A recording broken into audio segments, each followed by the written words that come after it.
All right, so we have the intake sort of kind of on. We're gonna get an air box for that.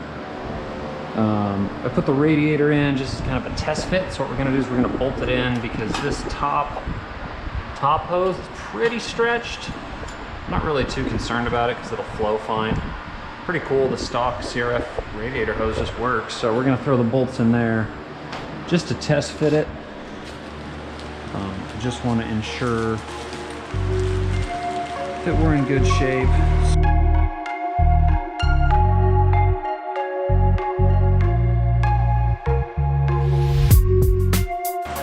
Put those in just lightly. And the last one over here is the one we'll kind of have to stretch a bit.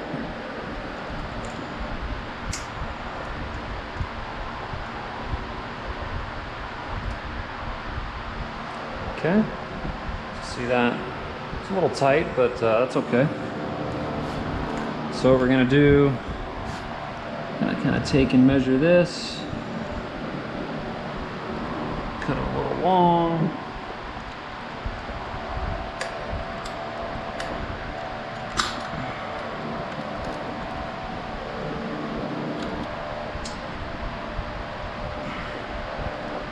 Bam! Look at that, perfect fit. So, radiator is on. All right, going for a quick update.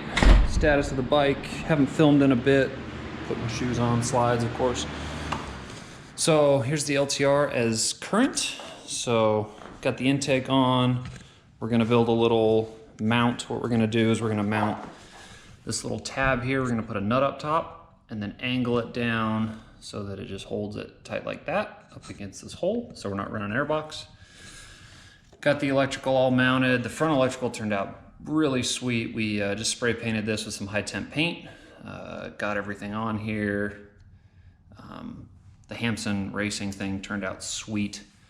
Right now what we're doing, so we're still waiting on this bolt here. That's why that's not there. We did end up making these bolts work, these banana shaped pieces, so those are all bolted in, pretty sweet. Got a different chain because our other chain was too short. So 38 tooth sprocket in the rear now, that's all done, dusted. The steering stem, what we're doing right now, so we got the bottom nut off. On the LTRs, this part here just kind of drops off. So what we're doing, we just undid all the bars. I need to pull the grips off. These are just ODI lock-ons, which are sweet. So they just tighten up with an Allen wrench. Makes it super sweet. So we're doing that. I need to find my other Allen wrenches. Here they are. Sweet. So we will loosen these up wherever they are. There we go. So just have this little hole here. We're size too big.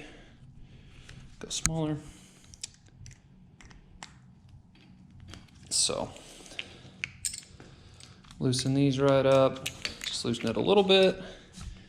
Then loosen the other one. I'm not even watching what I'm filming, so hopefully this isn't terrible. We'll edit it out in post.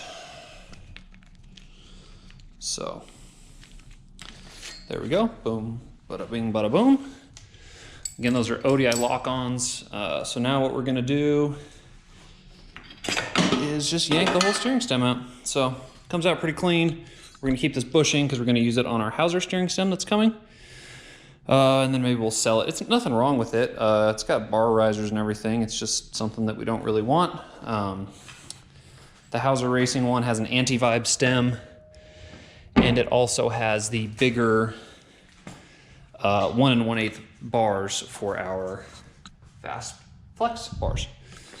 So there we go, it's really easy. This little piece just comes off the back there, just bolts to it. It's a pretty good way the stem mounts, pretty strong.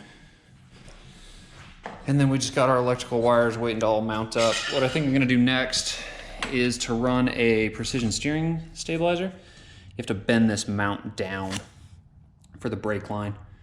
So we're gonna bend that back so that we can fit it.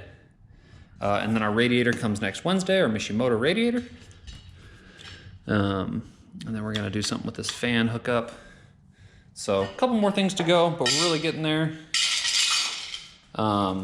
Our ECU was sent off to TDR Motorsports, so that was cool.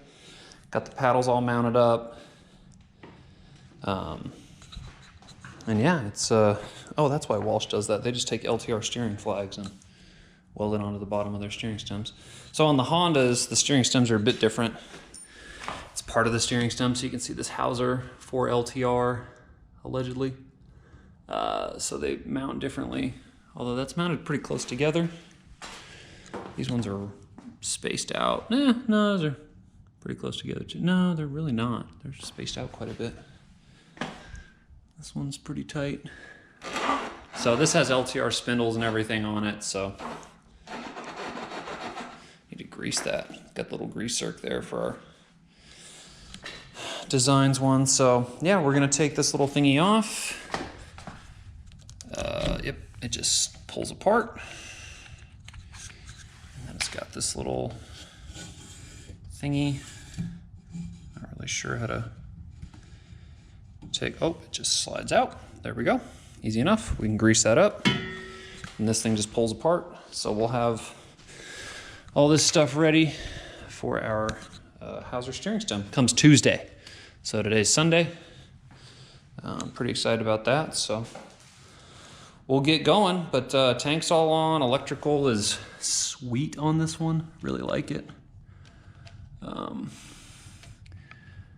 Yeah, we're off to the races, but it looks so clean in there. That's amazing how clean it looks. I don't love this wire though. I need to fix this wire. It's gonna bug me. All right, so the radiator's on. See the Mishimoto in there. It's pretty cool. The M.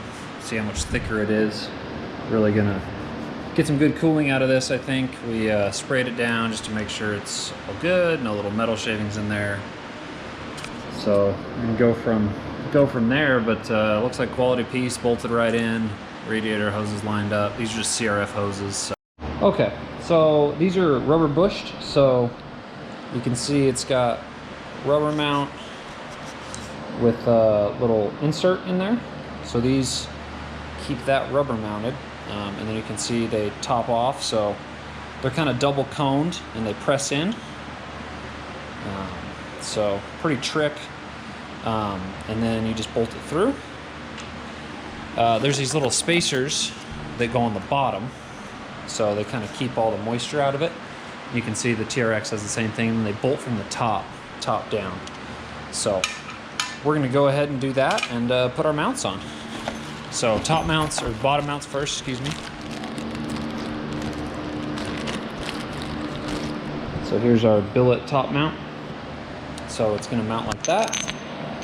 Put the bolts in there. See, they fit in there nicely, so it holds it.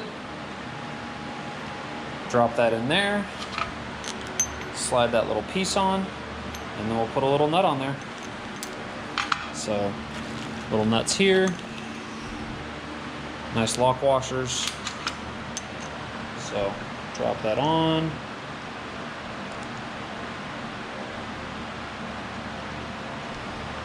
Screw that on a little bit, and there we go. So, that's how it'll mount. This again is the +1 stem. We do need it to, wow, feel that wiggle. That's crazy without the top mount. So we're gonna top mount it still and finish mounting up the bars.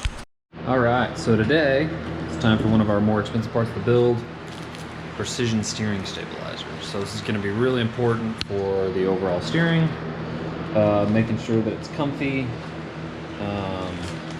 and taking some of that vibration out. So we got the fast flex bars on, got these all wired up, throttle, brake line, clutch lever, and then all the buttons. So we can see here we got start button, launch control, stop button, map switch button, nice and neatly tucked up under here.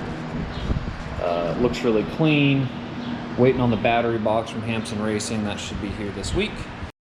All right, so the main thing you need to do with the steering stabilizer is get it at 90-degree angles. So you want these two lines, this line here from the stem to this arm, and then this arm to be at 90s when the steering is straight. So if you get that, you'll be good. This one has a center adjustment as well as a sides adjustment. So as you get to the side, you can change the stiffness, hard or soft. If you want hard on center, soft on sides, soft on sides, or hard on sides, soft on center, whatever you want to do. And then you just screw this in, and then there's a little pin in here that basically pushes from the stem out to put tension on these, so to keep it tight. Got the Mishimoto radiator full of engine ice. We use the engine ice again. We did mount our coolant bottle down here in the center because that oil tank's gone. So just kind of out of the way. What it does, I think, is it opens up the airflow, because usually it would be over here restricting airflow. We want as much air flowing through this thing as possible. Moved it down out of the way, right in the center here where it's nice and protected. So yeah, it's coming together. What we're gonna do next is probably start tightening some stuff up. We're gonna start, we'll keep, I think what we're gonna do is zip tie this clutch cable so it's up and out of the way.